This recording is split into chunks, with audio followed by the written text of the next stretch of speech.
बिस्मिल्लाहिर्रहमानिर्रहीम। अस्सलाम वालेकुम दोस्तों, अपनी नेक्स्ट वीडियो के साथ आपको वेलकम करता हूँ अपने इस चैनल में। उम्मीद है आप सब खैरियत से होंगे।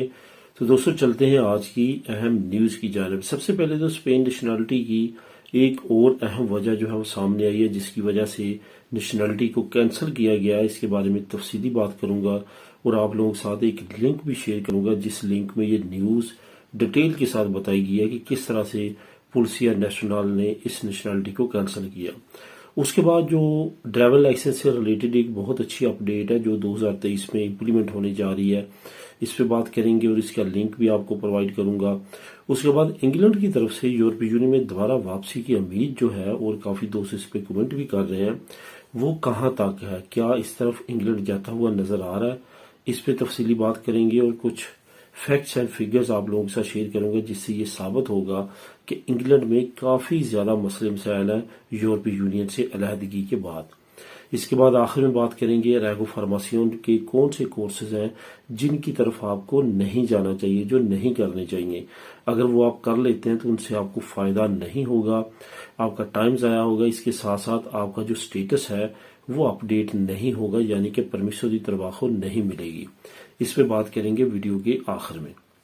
सबसे पहले तो स्पेन नेशनलिटी के बारे में बात करते हैं। आपको मालूम है कि ये अब तकरीबन दिसंबर का महीना जो है ये काफी ज्यादा खबरों में रहा है, खास तौर पे स्पेन नेशनलिटी के लिहाज से, क्योंकि नामों की लिस्ट सामने आई। इसके बाद नई से नई अपडेट सामने आ रही हैं। अभी जो आप लोगों के साथ मैं शेयर करूंगा ये एक अहम न्यूज है जिसपे आपको लाजमी तौर पे गौर करना चाहिए। ये न्यूज है एक बाशिंदा अरमानिया का, जो लिंक नीचे आपको लिंक नंबर 1 में प्रोवाइड करूंगा, वहां पे आप खुद भी इसको रीड कर सकेंगे। एक अरमानिया का बाशिंदा है जिसकी नेशनलिटी पास हो चुकी थी और उसने 2020 में ये जमा करवाई थी और बाद में इसका इंटरव्यू किया गया पुलिस की तरफ से और इसको जानने की कोशिश की गई कि क्या इसको स्पेन के बारे में नॉलेज है। आपको मालूम होगा सीसे ऐसे का जो एग्जाम है उसके बारे में उन्होंने जानना चाहा, लेकिन उस बंदे को कुछ भी नहीं आता था, उस बंदे ने कोई भी आंसर नहीं दिया। जहां तक मेरा जाती ख्याल है वो यह है कि उनको शक गुजरी होगी कि इस बंदे ने जेन्युइन तौर पे एग्जाम दिए हैं या नहीं दिए हैं। बहरहाल उन्होंने उसके सर्टिफिकेट्स को और उसको चैलेंज नहीं किया। ये रीजन लगाई है कि ये हमारे माशरे के बारे में इतना ज्यादा नहीं जानता, इस वजह से ये एलिजिबल नहीं है कि इसको स्पेन की नेशनलिटी दी जाए, और उसकी स्पेन की नेशनलिटी को रिजेक्ट कर दिया गया है। अब वो नहीं ले सकेगा। इसकी सबसे बड़ी रीजन यही है कि जो आपका सीसीएसई का एग्जाम है उसमें यही आपसे पूछा जाता है कि आप स्पेन के बारे में कितना जानते हैं। अगर आप जानते हैं तो उसको पास कर लेते हैं, अगर आप नहीं जानते तो उसमें फेल हो जाते हैं। लेकिन ये एक नया तरीकाकार वाज़ेह किया गया है कि इस तरह से जो है वो लोगों से नेशनलिटी के प्रोसेस के दौरान पूछना और उनके प्रोसेस को रिजेक्ट कर देना, ये एक अपनी मिसाल आप है। इसमें क्या बैकग्राउंड रीजंस हैं, लेकिन जहां तक न्यूज का तल्लुक है उसमें यही कहा गया है पुलिस की तरफ से कि ये स्पेन के बारे में नॉलेज नहीं रखता, इस वजह से इसकी नेशनलिटी को कैंसिल कर दिया गया, यानी कि इसकी नेशनलिटी को छीन लिया गया है। तो इसकी अपडेट जो है वो आने वाले वक्त में मजीद हो सकता है वाज़ेह हो जाए और मजीद रीजन सामने आए। जहां तक आप लोगों के क्वेश्चंस का तल्लुक है तो एक दो दोस्तों के क्वेश्चन ये भी आए कि मैंने नेशनलिटी जमा करवाई है, 1 साल 4 महीने हो चुके हैं, वो मेरा स्टेटस जो है वो चेंज हो रहा बड़ी स्पीडली, तो क्या मुझे रिकोर्सो करनी चाहिए? अगर आपने रिकोर्सो करनी थी तो फौरन 1 साल के बाद कर देनी थी, लेकिन अभी अगर आपका प्रोसेस चेंज हो रहा है स्पीडली तो इट्स मीन कि आपकी बहुत जल्द जो है वो नेशनलिटी पास हो जाएगी। ये दोस्तों याद रखें कि वो जो दोस्त रिकोर्सो करना चाहते हैं वो वेट ना किया करें, जैसे ही उनका साल मुकम्मल होता है वो लाजमी तौर पे जो है अपना रिकोर्सो करें। और जिनका साल मुकम्मल होता है और उनका स्टेटस जो है वो क्वालिफिकेशन से वापस चला जाता है, उनको रिकोर्सो करने की जरूरत नहीं है, क्योंकि नॉर्मली 3 से 4 महीनों में उनके वैसे ही पास हो जाते हैं। अगर आप रिकोर्सो करेंगे तो उसको भी 3-4 महीने लगेंगे, लेकिन उसमें आप अपना सरमाया जो है वो खर्च करेंगे, ये आपका फ्री ऑफ कॉस्ट हो जाएगा। लेकिन वो लोग जिनके अभी 1 साल हो चुका है लेकिन स्टेटस में तब्दीली ही नहीं आई या 1-2 स्टेप ही आगे चला है और उसके बाद वो रुक गया है, उनको लाजमी तौर पे रिकोर्सो की तरफ जाना चाहिए। रिकोर्सो उनका बेहतरीन हल है।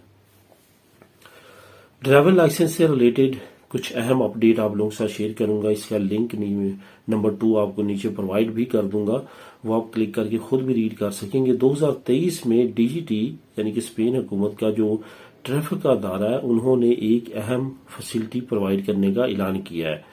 अब वो क्या करेंगे, 2023 में आपको 2 पुंतो मजीद देंगे। लेकिन आपने करना क्या, आपने सिर्फ और सिर्फ एक 6 घंटे का कोर्स है, सिर्फ 6 घंटे का, वो आपने करना है। आपके लाइसेंस में 2 पुंतो जो है वो ग्रातिस के तौर पे ऐड हो जाएंगे। ये एक बहुत अच्छी फैसिलिटी है, खास तौर पे उन लोगों के लिए जिनके पुंतो कम हैं और वो अपने पुंतो बढ़ाना चाहते हैं। उनके लिए बहुत ज्यादा बेनिफिशियरी है। वो लाजमी तौर पे इस कोर्स को अटेंड करें जो सिर्फ और सिर्फ 6 घंटे का है। 6 घंटे मीन के एक दिन में आप ये कंप्लीट कर लेंगे और आपका जो है वो 2 पुंतो ग्रातिस आपके ड्राइवर लाइसेंस में ऐड हो जाएंगे। खास तौर पे वो लोग जो प्रोफेशनली ड्राइवर लाइसेंस को यूज करते हैं और उनके पुंतो जो है वो रिसेंटली जाया हुए हैं, अभी 6 महीने के अंदर अंदर उनके पुंतो जो है उनके लाइसेंस से कट जाएंगे। उससे पहले अगर वो ये कोर्स कर लेते हैं तो उनके ये पुंतो जो है 2 मजीद ऐड हो जाएंगे। ये एक अच्छी स्कीम है जिसके तहत अब गवर्नमेंट ने अनाउंस किया है कि लोग 2 पुंतो जो है वो ग्रातिस हासिल कर सकते हैं। बहरहाल इसका लिंक जो है वो नीचे मैं प्रोवाइड कर रहा हूँ, आप क्लिक करके उसको खुद भी रीड कर सकते हैं। इंग्लैंड का यूरोपीय यूनियन में वापसी का क्या इम्कान है, इस पे काफी दोस्तों के कमेंट भी आ रहे हैं और जो इस वक्त सर्कमस्टेंसेज है वो भी काफी ज्यादा हैरान कुन है। अभी रिसेंटली 2 दिन पहले एक रिपोर्ट शाया की गई यूके में कि 2 सालों में यूके को 6 ट्रिलियन पाउंड का नुकसान हुआ है, सिर्फ इस वजह से कि ब्रेक्सिट किया गया। यानी कि सिर्फ और सिर्फ चीजें खरीदी गई हैं जो यूरोपीय यूनियन से, उन पे जो टैक्स पे किया गया है वो 6 ट्रिलियन पाउंड का है। आपको ये बताता चलूं कि जब यूरोपीय यूनियन होती है और शेंजन स्टेट्स होती हैं, इनका बनाने का मकसद यही था कि फ्री ट्रेड हो, यानी कि एक मुल्क से दूसरा मुल्क अगर कोई चीज खरीदता है तो वो उसे टैक्स वसूल ना करे। इस वजह से ये टैक्स वसूली खत्म करने की वजह से यूरोपीय यूनियन बनाई गई। लेकिन जो मुल्क यूरोपीय यूनियन से बाहर निकल जाता है उसको दोबारा से टैक्स की पेमेंट करना पड़ती है। इंग्लैंड ऐसा मुल्क है खास तौर पे खुराक में वो बिल्कुल भी खुद कफील नहीं है। वो तमाम की तमाम खुराक की प्रोडक्ट जो है वो मेजोरिटी जो है वो यूरोपीय यूनियन से मंगवाता है, जिसकी वजह से उसको बड़ा लॉस है। इसके बाद अब एक और बड़ा मसला जो है वो यूके को दरपेश है, वो है स्कॉटलैंड का। जब वोटिंग हुई थी ब्रेक्सिट की तो स्कॉटलैंड के लोगों ने कहा था कि हम यूरोपीय यूनियन के साथ रहना चाहते हैं, हम अलहदगी नहीं चाहते, क्योंकि बाकी यूके के तमाम एरिया ने वोटिंग दी थी कि हम अलहदा होना चाहते हैं। इस वजह से स्कॉटलैंड को नजरअंदाज किया गया और ब्रेक्सिट हो गया। अब स्कॉटलैंड जो है वो कह रहा है कि हमने यूके के साथ नहीं रहना, हमने एक अलहदा मुल्क बनाना है और हमने यूरोपीय यूनियन के साथ वापस जाना है। ये भी एक बड़ा मसला है जो कि अब सर उठा रहा है और आने वाले वक्त में SNP पार्टी है स्कॉटलैंड की, वो काफी ज्यादा सरगर्म है रेफरेंडम करवाने में। ऑलरेडी वो करवा चुके हैं कि वो रेफरेंडम करवाएं और यूके से अलहदा होने के बाद यूरोपीय यूनियन के साथ मिलें। जो इस वक्त प्राइम मिनिस्टर हैं यूके के ऋषि सिंह, उनकी तरफ से भी कुछ स्टेटमेंट्स ऐसी आई हैं, अगर आप जाके चेक करें इनके मेन न्यूज़पेपर्स पे, तो उन्होंने भी यही कहा है कि ब्रेक्सिट जो है वो गलत फैसला था, इस पे हमें जो है वो सोचना चाहिए, हमें नए मुआहदे करने चाहिए यूरोपीय यूनियन के साथ। अब ये नए मुआहदों से क्या मुराद है, क्या ये वापसी की राह हमवार कर रहे हैं, क्या कर रहे हैं, इसके बारे में अब आने वाले वक्त में मजीद वाज़ेह हो जाएगा। बहरहाल यूके के अंदरूनी मामला काफी ज्यादा खराब है, यूके का जो पाउंड है वो भी काफी ज्यादा गिर चुका है और सिचुएशन काफी ज्यादा गंभीर होती जा रही है। अरेगो फार्मासियों के लिए कौन से कोर्सेज हैं जो नहीं करने चाहिए, आपको मालूम है मैं अब तक यही शेयर करता रहा हूं कि कौन से कोर्सेज आपको करने चाहिए, तो आज आप लोगों के साथ शेयर करूंगा कि कौन से कोर्स आपको नहीं करने चाहिए। सबसे पहले तो आपको ये बताता चलूं कि आपने जो लॉन्ग टर्म ड्राइवर लाइसेंस हैं उनकी तरफ नहीं जाना, जिसमें कम्यून का लाइसेंस, बस का लाइसेंस, क्योंकि ये इतने ज्यादा लंबे और इतने ज्यादा लेंथी हैं कि इसमें आपके 2 साल भी लग सकते हैं, 1.5 साल भी लग सकता है। खासतौर पे जो काप है, काप काफी ज्यादा जो है वो लेंथी है। तमाम लोग जिनका जुबान पे अबूर हासिल नहीं है वो नहीं कर सकते, काफी ज्यादा मुश्किल है और इसका रूल और रेगुलेशन भी मुश्किल है। बस का लाइसेंस भी सेम इसी तरह है।